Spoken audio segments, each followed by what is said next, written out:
On November 14, 2024, a user on Reddit's R Confessions forum posted a seemingly ordinary question.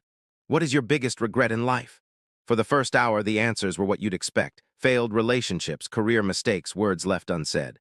But then a comment appeared that brought the entire thread to a halt. It was short, cold, and emotionless. It read, "In 1998, I hit a woman pushing a stroller. The child survived. She didn't. I drove away.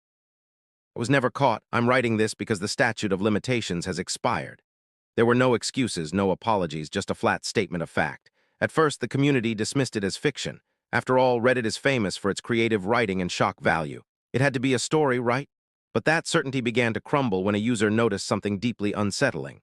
The commenter mentioned specific details: a rainy night, an old bus stop, a sharp, unlit curve in the road. These weren't just random details. They perfectly matched the scene of a real, unsolved hit-and-run case reported in a small Oregon newspaper back in December 1998. The old news article was quickly dug up and shared. It told the tragic story of a 27-year-old woman named Emily Hart and her 2-year-old son. They were walking home from a grocery store when a speeding car struck them on that exact curve. Witnesses at the time said the driver never even slowed down. Emily died instantly. Miraculously, her son survived because the impact threw his stroller into a soft, grassy ditch. The driver was never found, and the case went cold. With this new information, the Reddit thread exploded.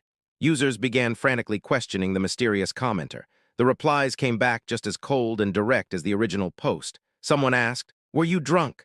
The commenter replied, "No, I was sober. That's worse."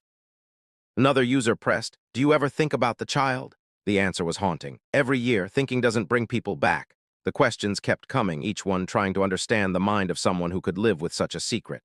"Why didn't you turn yourself in?" a user demanded. The commenter's response revealed a lifetime of internal conflict, because living with fear felt easier than facing punishment. He wasn't looking for sympathy, he was simply stating his reality. For over 2 decades, the fear of getting caught was a prison he chose over a real one. The next day, one final message appeared. It was a single, chilling sentence that seemed to close the chapter on this dark confession. "I'm not looking for forgiveness. I'm just tired of carrying it alone. If the truth ever comes out, so be it." Shortly after that post, the account was deleted. It vanished without a trace, leaving behind a storm of speculation and unanswered questions. Was it real? Or was it an elaborate, cruel hoax crafted from the details of a forgotten tragedy? No one has ever been able to confirm the identity of the commenter or the authenticity of the confession. The digital ghost disappeared as quickly as it arrived. But the story leaves you with a deeply unsettling thought. Somewhere out there, a young man who grew up without his mother might be unknowingly connected to this digital confession. A truth that lies buried in a police archive, in a stranger's memory, and in a single anonymous comment that perhaps should have never been written. This story shows how the internet can become a confessional for our darkest secrets, blurring the lines between truth and fiction. It makes you wonder how many other cold cases and hidden truths are floating out there in the digital void, just waiting for a single anonymous post to bring them back into the light. Thanks for watching. If you found this story as compelling as I did, consider subscribing for more deep dives into the mysteries of the internet.